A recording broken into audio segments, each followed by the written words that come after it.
Welcome back से इस video के अंदर हम एरेज़ के बारे में बात करेंगे। तो बहुत ही ज़्यादा एक इम्पॉर्टेंट ये टॉपिक है। तो हम यहाँ पे देखते हैं कि सबसे पहले एरे जो है वो होता क्या है। एरे जो है ना वो एक्चुअली कलेक्शन ऑफ एलिमेंट्स होता है या वेरिएबल्स होता है। इसकी ज़रूरत हमें क्यों होती है? ज़रूरत ये है कि आपके पास मे बी वैसे तो हम बनाते हैं लाइक इधर हमारे पास फॉर एग्ज़ाम्पल हमारे पास एक फ़ैमिली का हमने डाटा जो है वो रखना है।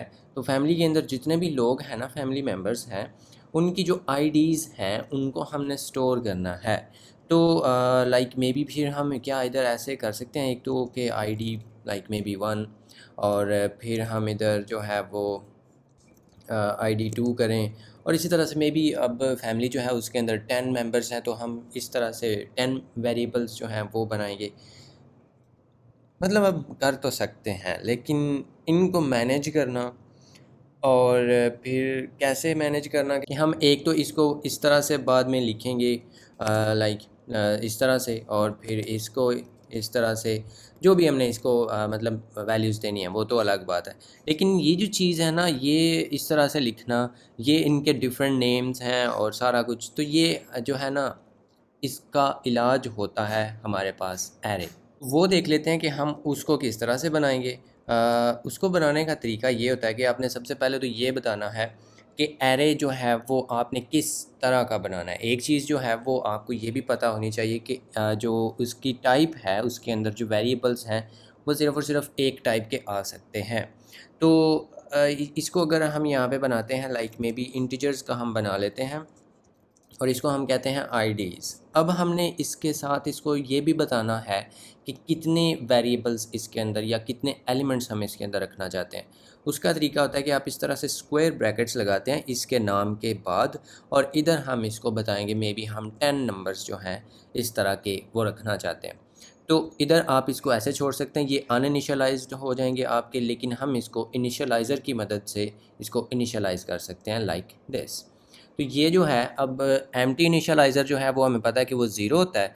तो ये जो 10 इसके एलिमेंट्स हैं ना, 10 वेरिएबल्स हैं, वो इसको इनिशियलाइज़ कर देगा विद ज़ीरो। अब इसको थोड़ा ना और मैं आपको एक्सप्लेन करता हूँ कि ये इसके एलिमेंट्स और ये क्या मैं वेरिएबल्स कह रहा हूँ, इसका क्या मतलब है। तो हम इसको यहाँ पे अब थोड़ा सा देख लेते हैं विजुअली कि यहाँ पे जो इस तरह से मैं इसको जो है ना वो करूँगा, एक एलिमेंट जो है उसको एक डैश के साथ।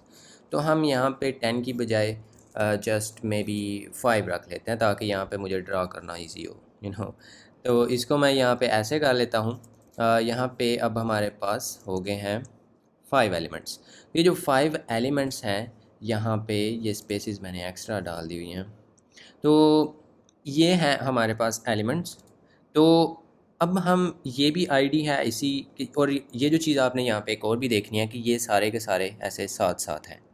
यानी कि पहला एलिमेंट इधर आएगा, फिर मेमोरी के अंदर, फिर इधर आएगा फ़ौरन उसके बाद, फिर फ़ौरन उसके बाद तीसरा, फिर उसके फ़ौरन बाद चौथा और उसके बाद पाँचवा। इस तरह से ये एक हमें कंटिगुअस मेमोरी लोकेशंस जो हैं वो इस तरह से मिल जाएंगी। इसको एक्सेस करने का तरीका ये होता है कि ये होता है हमारा एक्चुअली ये वाला जो नाम है ना, ये कांस्टेंट पॉइंटर है।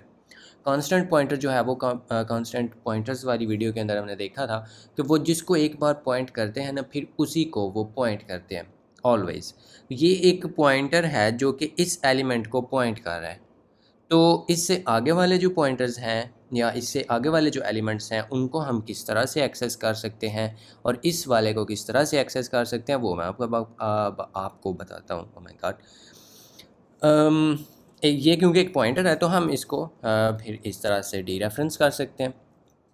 तो इसको अगर मैं यहाँ पे ऐसे एलोकेट करता हूँ, तो ये एक्चुअली हमने इस एलिमेंट की बात की है। तो यहाँ पे हम 81 रख देते हैं, लेकिन हम इसको 81 की बजाय 1 रख देते हैं। उसके बाद मैं क्या करना चाहता हूँ कि इस एलिमेंट को एक्सेस करना चाहता हूँ। अब हमें पता है कि इसकी टाइप है इंटीजर। ये हमने टाइप वाली जो वीडियो थी उसके अंदर देखा था कि इसकी टाइप के होने का क्या मतलब है। तो ये यहाँ पे आई नो कि यहाँ पे आपको वो नज़र नहीं आ रहा, ये वाला जो फूल है, लेकिन है सही, ये है पॉइंटर ही। पॉइंटर टू दिस बाइट है, ये वाली जो बाइट्स हैं उसको। तो इस पे हमने 1 रख दिया, इधर हम लिख भी देते हैं 1। उसके बाद हमने क्या करना है, उसके बाद हमने इस वाली बाइट पे जाना है। तो ये हमें एक और भी पता है कि भाई है तो ये कांस्टेंट पॉइंटर है, इसको तो हम इस तरह से जो प्लस प्लस है वो तो कर नहीं सकते क्योंकि ये कांस्टेंट है, लेकिन हम इसके अंदर ये कर सकते हैं कि हम इस तरह से कर दें। ये तो हमने इसको असाइनमेंट तो इसमें हो नहीं रही, जस्ट हम उसमें एक स्टेप आगे जा रहे हैं। तो इसको अगर आप इस तरह से लिख दें कि ये इसका जो भी पॉइंटर है, क्योंकि ये इंटीजर्स का पॉइंटर है तो इंटीजर 4 बाइट्स का है, उसमें एक स्टेप आगे जाने का मतलब ये है कि नेक्स्ट जो इंटीजर है उस पर पहुँच जाए। तो हमारा पॉइंटर अब इधर पहुँच जाएगा, इसको हमने डी रेफरेंस कर देना है, इधर हम मे बी 2 रख देते हैं। इसी तरह से आप फिर ये ऑलवेज़ क्योंकि इसी को पॉइंट कर रहा है, ये तो कांस्टेंट है, इसने तो आगे नहीं जाना, और इसको भी ना इनफैक्ट मैं यहाँ पे ऐसे लिख देता हूँ क्योंकि इसमें एक्चुअली हम 0 ऐड कर रहे हैं। उसके बाद हमने इसके अंदर 2 स्टेप्स आगे जाना है, इधर से 2 स्टेप्स आगे जाएं, 1 और 2, ये इस बाइट ये बात हो रही है, इधर हम अपना 2 रख देते हैं। अब हम इस बाइट में इधर हम 3 रख देते हैं। इसी तरह से आप आगे बढ़ते जाएंगे, यहाँ पे 3 आ जाएगा, इधर हम 4 रख देते हैं, और फिर यहाँ पे 4 है और इधर हम 5 रख देते हैं। तो इधर भी हम इसी तरह से 4 और 5। इसके आगे यहाँ पे हमारा जो एरे है वो ख़त्म हो गया, इसलिए हम आगे नहीं जाएंगे। यहाँ पे ये हमारी जो एलोकेशंस हैं, एलोकेशंस नहीं, जो उसके अंदर जो डेटा है वो हमने असाइनमेंट उसकी कर दी है सक्सेसफुली। लेकिन आप मे भी सोच भी रहे हो कि ये इस तरह के एरर्स तो मैंने आज तक नहीं देखी, ये किस तरह से साइन हो रहे हैं, मतलब आपने मे भी कोई और वीडियो ऑलरेडी देखी हो, तो लेकिन ये मैंने जानबूझ के इस तरह से आपको दिखाया। अब मैं आपको इसका एक्चुअल जो तरीका है ना वो बताता हूँ। इस तरह से भी करने से हो तो गया है, लेकिन अब मैं आपको बताता हूँ कि C++ या कोई भी लैंग्वेज जो है वो एरे के अंदर आपको असाइनमेंट किस तरह से करने की इजाज़त देती है। उसका तरीका ये होता है कि आप इस तरह से अपने पॉइंटर का नाम लिखते हैं जो पॉइंटर टू दैट एरे है। उसके बाद आप इस तरह से ये स्क्वायर ब्रैकेट्स लगाएंगे। उसके बाद आपने ये नंबर लिखने होते हैं कि कितने स्टेप आगे की बात आप कर रहे हैं। तो हम जी 0 स्टेप की बात कर रहे हैं, यानी कि जिधर आप पॉइंट कर रहे हैं उसी वाली मेमोरी लोकेशन की हम बात कर रहे हैं। तो इस पे हम रख देते हैं मे बी 1, जो कि हमने ऊपर लिखा था।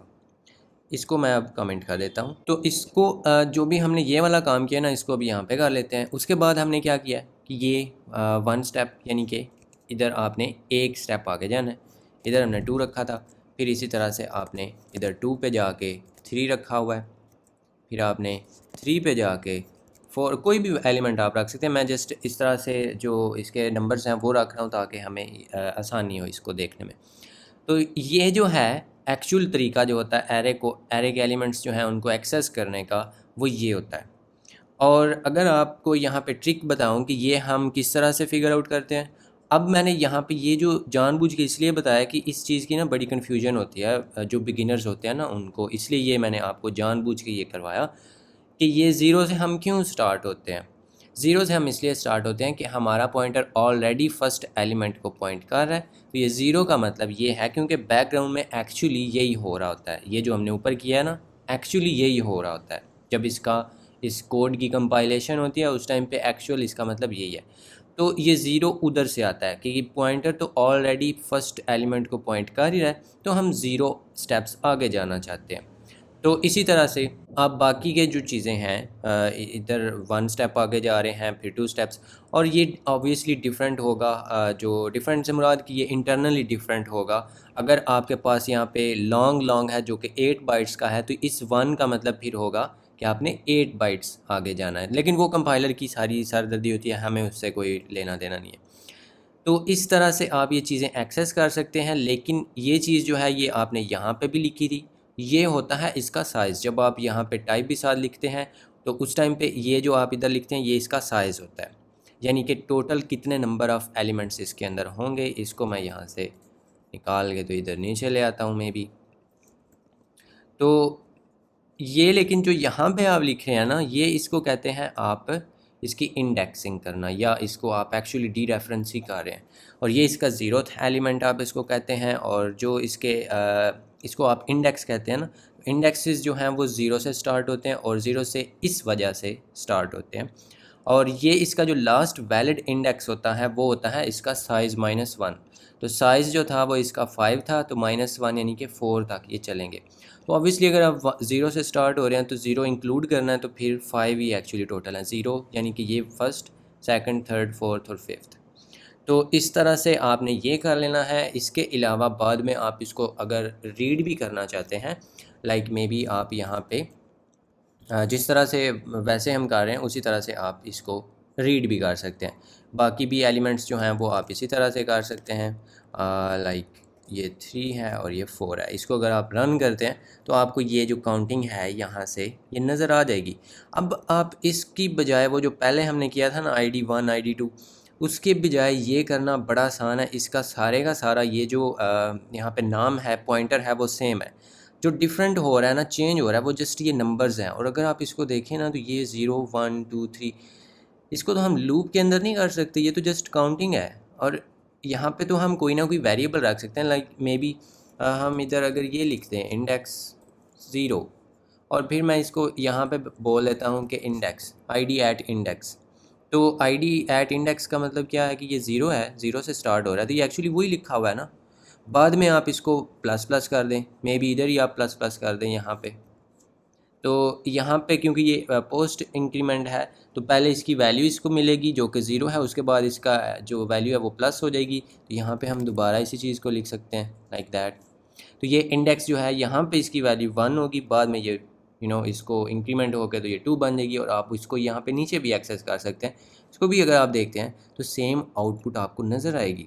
लेकिन ये बार बार लिखने का फिर तुक नहीं बनता, हम इसको तो लूप के अंदर भी कर सकते हैं। तो लेट्स डू दैट। तो यहाँ पे इसको मैं अब कमेंट कर देता हूँ और यहाँ पे हम एक लूप चलाते हैं। लूप हम किस तरह से चला सकते हैं कि भाई जो 0 से लेके हमने किधर तक जाना है, इसके साइज़ तक जाना है। साइज़ है इसका 5। उसके बाद हमने क्या करना है, उसके बाद हमने यहाँ पे वही काम करना है कि IDs एट, इस बार हमारी वो किधर से वैल्यू आ रही है, वो हमारी वैल्यू आ रही है I में से। तो I की वैल्यू यहाँ पे हम लिख सकते हैं IDs एट I।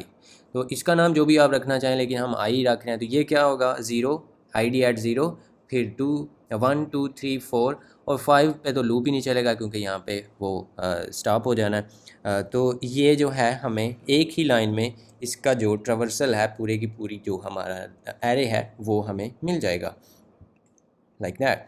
तो इसी के साथ ये वाला जो साइज़ है आप इसको यहाँ पे इस तरह लिखने की बजाय आपके पास एक यहाँ पे हेडर फाइल होती है। एंड यस, अब आहिस्ता आहिस्ता जब जब ज़रूरत पड़ती जाएगी तो मैं आपको जो हमारे यूज़फुल फंक्शंस हैं वो भी बताता जाऊँगा।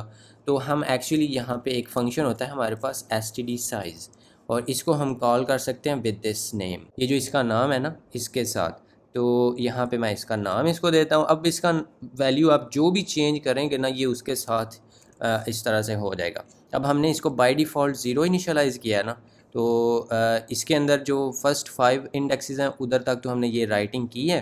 तो उधर तक हमें ये मिल जाएगा, बाकी हमें ज़ीरोज़ नीचे वाले मिल जाएंगे लाइक दैट। और ये वाला जो काम है इसको भी आप एक लूप के अंदर पुट कर सकते हैं, और वो भी मैं आपको जल्दी से यहाँ पे करके दिखा देता हूँ कि ये वाला जो है हम इसको पहले ऐसे कहते हैं IDs at I is equal to I+1, या कोई भी आप इधर वैल्यू रख सकते हैं। तो मैं इसको वही काउंटिंग जो है ना वो दे देता हूँ, और इसको भी मैं अब यहाँ से हटा देता हूँ और हम इसको नीचे रख देते हैं। ये मैं आपको इसलिए स्टेप बाय स्टेप करके दिखा रहा हूँ कि आपको पता चल जाए सारी चीज़ों का। अब इसका साइज़ जो है वो 10 है, तो ये 10 तक चलेगा। उसमें हर इंडेक्स के ऊपर ये इसकी वैल्यू रखेगा, फिर हम उसको यहाँ पे नीचे नेक्स्ट लूप के अंदर एक्सेस करें तो हमें यहाँ पे 10 तक काउंटिंग जो है वो सेम वेरिएबल के थ्रू वो मिल रही है। तो इस तरह से ये लूप के साथ आप जब भी अपना एरे का नाम आपको जब भी नज़र आएगा तो आपने लूप जो है वो आपके ज़हन में सबसे पहले आना चाहिए कि उसको उसकी जो ट्रैवर्सिंग है वो आपने ऑब्वियसली करनी होगी। तो वो हम करेंगे लूप के अंदर। अब ये वीडियो ऑलरेडी काफ़ी लंबी हो चुकी हुई है, एरेज़ के बारे में बहुत कुछ बोलना बाकी है, तो वो हम देखेंगे इन द नेक्स्ट पार्ट्स। लेकिन ये होता है basic introduction to arrays in C++।